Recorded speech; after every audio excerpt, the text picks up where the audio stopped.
La lengua más hablada de Chile es el español. Sin embargo, si queremos un país más desarrollado, con un futuro más luminoso, con más oportunidades para todos, necesitamos hablar otro idioma: el lenguaje digital. Y nuestros niños y niñas deben empezar a aprenderlo ya. Por eso en IDEO Digital estamos trabajando para instalar las ciencias de la computación en las escuelas de Chile. Infórmate más en ideodigital.cl y suma a tu escuela ahora.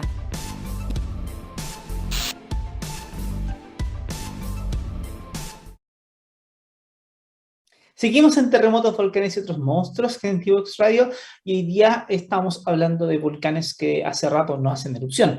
Por lo tanto, es un ejercicio en el cual como que tenemos que imaginarnos un poquito lo que va a pasar, porque no tenemos fotos, no tenemos nada, no tenemos algo en la cabeza que nos vaya diciendo exactamente qué pasó con cada uno de estos personajes cómo fueron las cosas que fueron ocurriendo con ellos. Porque resulta que la memoria aquí juega un rol muy importante. Entonces voy a comenzar hablando un poquito sobre el volcán Osorno en este bloque. El volcán Osorno es uno de los volcanes más icónicos de Chile. Es un volcán que, si tú lo ves, tiene un cono hermosamente simétrico. Casi que cuando un niño dibuja la imagen de un cono volcánico, en realidad está dibujando el volcán Osorno. Los japoneses te van a decir que es el volcán Fuji. Los japoneses no saben nada. Es el volcán Osorno, el realmente lindo, el que está cerca de un lago aparte y todo lo demás. El asunto es que el volcán Osorno no hace una erupción desde fines del siglo XIX. Llevan más de 150 años sin una erupción del volcán Osorno. Y 150 años es harto tiempo. La última gran erupción, como la última que hizo, que fue notoria, ocurrió en 1835, y esa la vio Darwin. Darwin estaba por aquí dando vueltas y estaba en el sur de Chile y ve esta erupción y la describe como una cosa con grandes llamaradas, y en efecto hubo una erupción fisural de los hornos, es decir, que el magma no salió por el cráter principal, sino que abrió una fisura en un costado y empezó a crear nuevos conos. Uno todavía puede ir al volcán Osorno y ver esos conos. De hecho, están en la subida. Vas subiendo ese centro de esquí y te aparecen grandes conos a los costados, y son parte del volcán. Ahora, son chicos respecto al volcán, pero cuando estás al lado de uno de ellos, pucha, no son menores. Y esos conos se fueron formando en esta erupción, y claro, fueron importantes. Y esa es la última gran erupción del volcán Osorno. El tema está en que hace rato que no se le ve una erupción, y esa erupción de 1835 de alguna forma representa también un evento como de lo que puede pasar con la potencia, de lo que puede pasar en el futuro. Es decir, una cosa donde o se les genera una fisura como esa, que genera ríos de lava y genera grandes lavas que pueden bajar dependiendo de cuánta nieve haya en el momento. O tienes una erupción como la del volcán Villarrica, por ejemplo, la de 1971, donde tienes, de nuevo, grandes llamadas, grandes fuentes de lava, y que eso puede generar grandes problemas en el volcán Osorno. Entonces resulta de que este volcán, teniendo este como antecedente de alguna forma, nos plantea este desafío de que no sabemos bien cómo va a funcionar la próxima vez. Pero para peor, resulta que como no lo hemos visto hacer erupción en todo este tiempo, eh, como que no hemos olvidado de él. Y es interesante porque resulta que si tú le preguntas a la gente que vive cerca del volcán Osorno, qué siente con el volcán, varios de ellos, de hecho, te van a decir, oye, no, en realidad cuando el volcán Osorno reviente, eso va a ser complicado. No saben por qué, pero sienten que va a ser complicado. Pero resulta que cuando se construye en torno al volcán Osorno, como que en realidad pareciera ser de que se nos olvida que es complicado. Entonces hay una dualidad de pensamiento más o menos complicada ahí. Y en lo práctico, todavía se sigue construyendo en las zonas por donde bajan los aluviones del volcán Osorno. Y no tenemos una razón para pensar de que el volcán no va a ser algo más en el futuro, y que ese algo no va a ser un poco lo de algo parecido en un aluvión, para peor. Y para peor, no es que tampoco uno diga, oye, imagínate que el volcán Osorno se erupciona en un año más, y después es un año de una catástrofe y después ya no más. Vamos a tener otros 150 años más de pausa. No, no funcionan así los volcanes. Resulta que los 150 años previos a la pausa que tiene hasta ahora, el volcán tiene un registro de 8 erupciones. Y por tanto, es un volcán que si nos quedáramos con esa estadística, que igual es súper acotada, te plantea un volcán que es bastante activo. Sin embargo, lleva mucho rato sin hacer algo notorio, sin hacer algo importante. Y ahí es donde entonces nosotros nos vamos dando cuenta de que el volcán Osorno es una amenaza súper latente en la zona. Porque más aún, si el peligro más grande de ese volcán viene del lado de la generación de aluviones de origen volcánico, estos lahares que llamamos que le hemos puesto ese nombre, en realidad nosotros no se lo pusimos, pueblos indonesios, y bueno, dijimos que sí. La cosa es que, si es que asumimos que ese es el principal problema, hay muchas zonas cerca del volcán Osorno que está expuesta a esos lahares, muchas. Y, y más aún, la gente se da cuenta de a poco que hay zonas que están más preferidas que otras. Por ejemplo, hace poquito llovió en el volcán Osorno, cerca. Y esas lluvias desencadenaron aluviones que bajaron por un cañón del volcán Osorno. Bueno, resulta que por ahí bajan la mayoría de los aluviones, entonces eso corta un camino, por ejemplo, el camino entre Ensenada y Petrohue, y si alguien viviera ahí sería un problema. Bueno, por ahí van a bajar los siguientes también. Y van a bajar hacia la parte del lago de Todos los Santos, que también hay una zona por ahí, bajan hacia la parte hacia la parte de las cascadas, el pueblo de las cascadas, que está completo construido en la bajada de los lahares del volcán, y que incluso a veces han pasado aluviones ahí por otros motivos, como por ejemplo lluvias grandes durante el verano, y bajan aluvión y la gente se ha quedado sin agua durante un rato, durante 2 meses más o menos, que el agua tuvo que ser cargada por camiones aljibe. Y eso ha pasado en las cascadas sin una erupción. Imagínense cómo va a ser con una erupción que descarga una cantidad de agua bastante grande en estos ríos que van pasando y que va a generar grandes inundaciones en un pueblo como Las Cascadas. Entonces resulta de que esa amenaza está tan latente ahí, es tan compleja, que nos pone ante el problema de que tenemos que pensar en cómo estamos planificando la zona este ya, porque no podemos llegar y asumir de que simplemente no va a volver a pasar algo más va a pasar, bastante más. La cuestión es cómo vamos a estar preparados ante ello. Y lo segundo es cómo vamos a entender que este volcán va a hacer erupción o no, porque la verdad es que no hemos visto esa erupción hace rato, pero igual en el 2018 tuvimos una crisis sismológica dentro de él. Hubo un enjambre de sismos cerca de él durante harto tiempo. Duró harto tiempo la sismicidad. La gente que estaba hacia el noreste o noroeste del volcán la sintió bastante. La gente cerca de las cascadas sintió esos sismos y eran como pequeños impulsos que seguían acá y venían a cada rato. Y resulta de que con eso la gente igual alguna conciencia fue tomando que el volcán en realidad pareciera que estaba un poquito más activo de lo que ellos pensaban. No es un volcán durmiente, es un volcán que está ahí, quizás puedes decir como una siesta pequeña, pero sería lo que es. Y eso te tiene que remecer un poco. Pensar en cómo hacer la siguiente erupción tiene que ser algo que tenemos que discutir y entender dónde está la zona que están construidas en peligro más alto y qué es lo que vamos a hacer con ellas en cuanto a la emergencia y qué vamos a hacer en ellas en cuanto al futuro. Porque es complicado tener la conversación sobre el futuro cuando la gente que vive ahí no ve que el futuro involucre a un volcán haciendo erupción. Es súper difícil. Entonces, esas cuestiones son importantes de tenerlas claras, tenerlas súper claras. Bien, otro volcán que también hace un rato no te hace una erupción importante es el volcán Lonquimay. También hablamos de volcanes del sur de Chile, nuevamente. El volcán Lonquimay, ustedes me van a decir, ya vale, pero 1988 no está tan lejos. Y no sé, claro, no está tan lejos, pero igual ya van más de 30 años de esa erupción. Entonces ocurre de que de hecho van a ser 35 años el próximo año incluso. El asunto está en que como esa erupción, por la forma en que se dio esa erupción, las personas un poco se olvidan de lo que pasó con esa erupción. Primero, no fue una erupción en el cráter principal, es decir, no fue una erupción que te generara una gran cantidad de material incandescente que bajara y cubriera la parte que está cubierta con nieve y por tanto me generara grandes lahares. Eso no pasó, sino que nació un nuevo cono en una parte de la fisura que está al costado del volcán Lonquimay.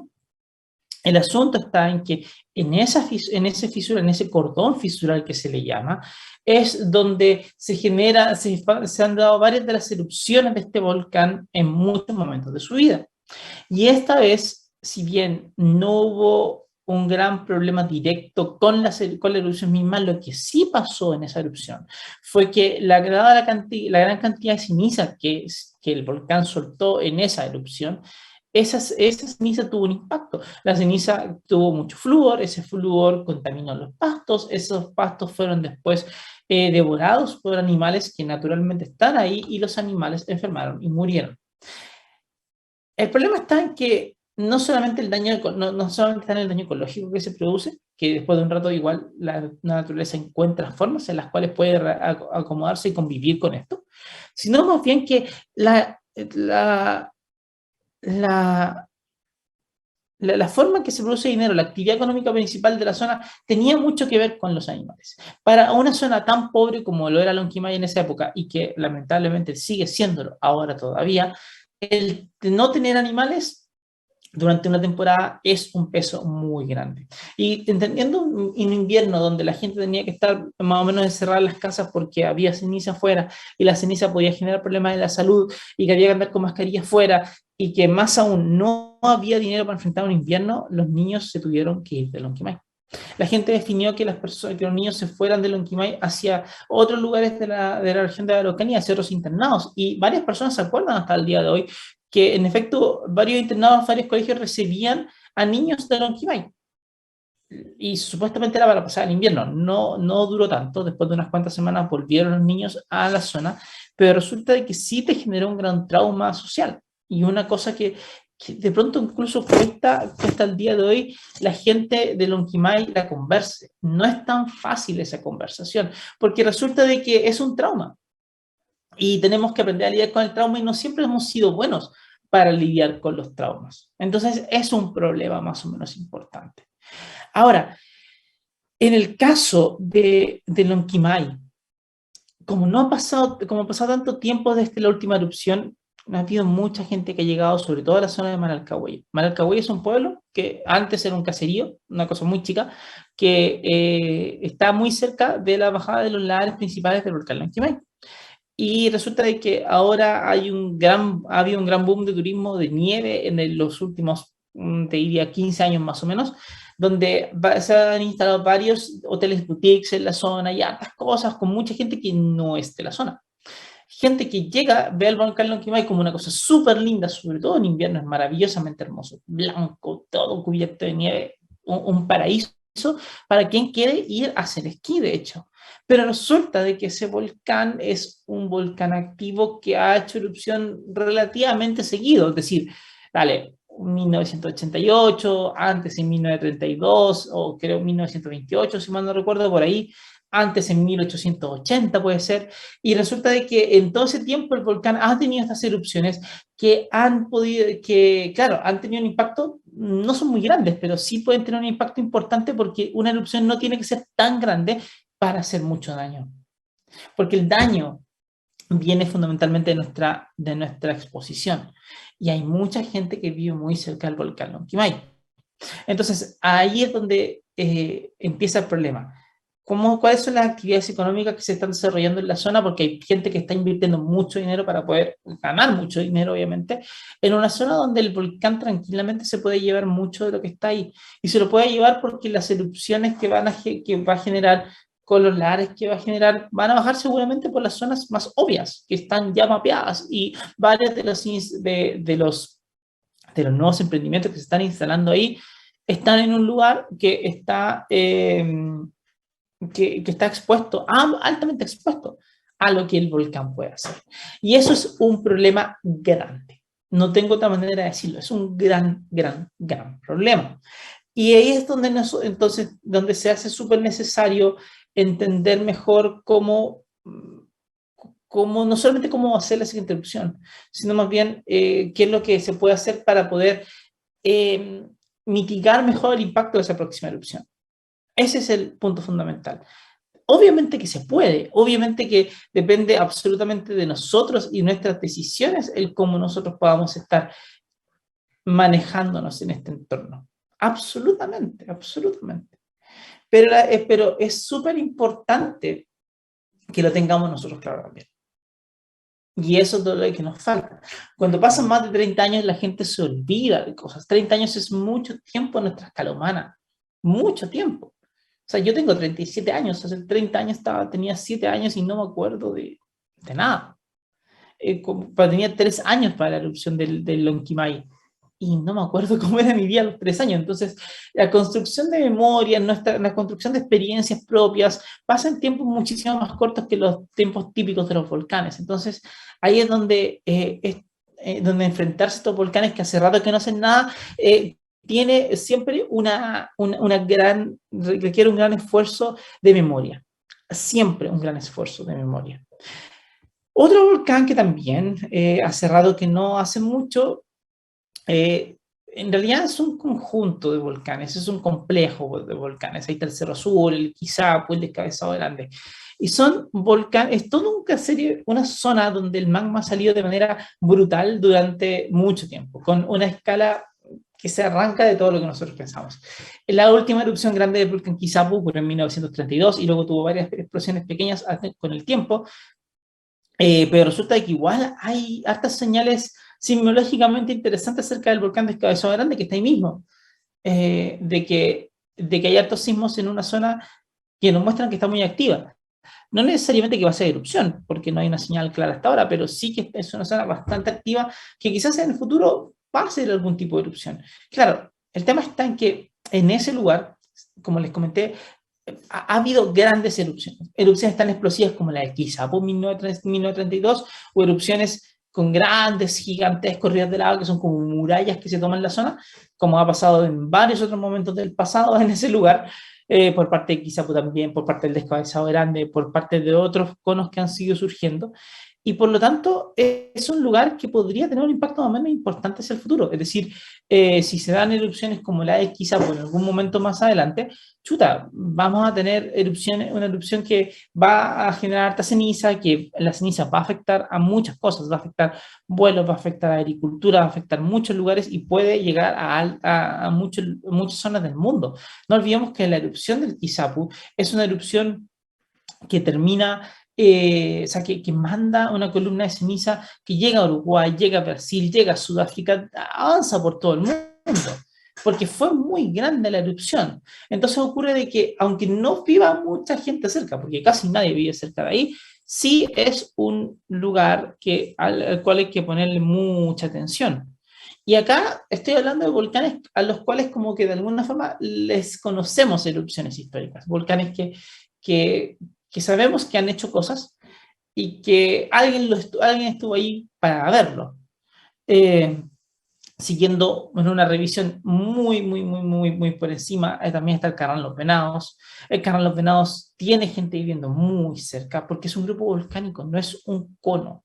No es un cono que tú veas y que digas, ok, aquí está todo, no se construyó más o menos lejos del volcán. No, acá tienes un grupo volcánico, sí, significa de que tiene muchos conos y tiene muchos lugares donde se han abierto fisuras en el pasado, a través de las cuales ha habido erupciones. Entonces, es probable de que una siguiente erupción de Carrán Los Venados tú tengas un plano, o no sé, la ladera de un cerro, y que de repente nazca una fisura y nazca un nuevo cono, así como en La Palma, en el volcán de La Palma, en las Canarias, durante el año pasado. Podría darse algo así, un poquito más explosivo, pero podría darse algo así. Y se han dado ese tipo de erupciones en el pasado, con ríos de lava que igual han avanzado un poco, con partes más explosivas. El problema es que hay una cantidad de gente más o menos relevante viviendo ahí mismo, en el mismo lugar. Gente que es súper vulnerable económicamente hablando, socialmente hablando también, y que está ante un peligro más o menos importante, ante el cual están completamente expuestos. Entonces el nivel de riesgo es muy grande, muy grande. Más aún, la zona es súper linda y con el tiempo hay harta gente que se está queriendo mover para allá. Y es algo que también tenemos que pensar, no es menor. En la medida de que vayamos sintiendo más fuerte aún los efectos del cambio climático, harta gente va a sentir la necesidad de emigrar de ciudades como Santiago, porque Santiago es una ciudad que concentra mucha población en Chile y con el tiempo se va a volver cada vez más insostenible debido a que el agua que va recibiendo va a tener problemas, va a haber problemas grandes con el suministro de agua y para una ciudad muy grande eso es un gran problema. Entonces hay varias personas que con el tiempo han empezado a tratar de buscarse otro lugar donde vivir. Así, por ejemplo, ha llegado mucha gente a vivir a Puerto Varas, no tan lejos del volcán Osorno, eh, y en ese lugar la gente ha hecho colapsar las ciudades, porque llegan con muchos vehículos y en lugares que no están preparados para recibir tanta gente, y entonces te generan grandes problemas. Bueno, resulta que cerca del Carril Los Venados, o no tan lejos del Carril Los Venados, hay gente que también ve con muy buenos ojos instalarse en lugares así, que son muy lindos, que puedes comprar parcelas por ese lado, que están parcelándolo en muchos lugares. Eh, Sin tomar en cuenta que puedes tener erupciones ahí. Hubo una erupción en 1955 que fue particularmente grande. Las últimas no lo han sido, pero es así. Entonces, es problemático, es bastante problemático. Porque en la medida que nos vayamos olvidando, vamos como bajándole perfil a una amenaza que está ahí, que puede hacer mucho daño, mucho daño, y que no tenemos que dejarla pasar así como así. Ah, ese es el punto. No podemos simplemente llegar y olvidar las cosas. No porque no nos guste significa que no está. Eso es un asunto muy importante. Otro aspecto que quiero, otro volcán que quiero nombrar y que me va a recordar a otro volcán que está por ahí dando vueltas es el Antuco. El Antuco es un volcán que está ahí en el centro sur de Chile, está. Si tú tomas de Los Ángeles hacia la cordillera, vas a llegar al volcán Antuco. El pueblo Antuco está no tan cerca, no tan lejos del volcán, pero sí en la bajada de los grandes aluviones del volcán.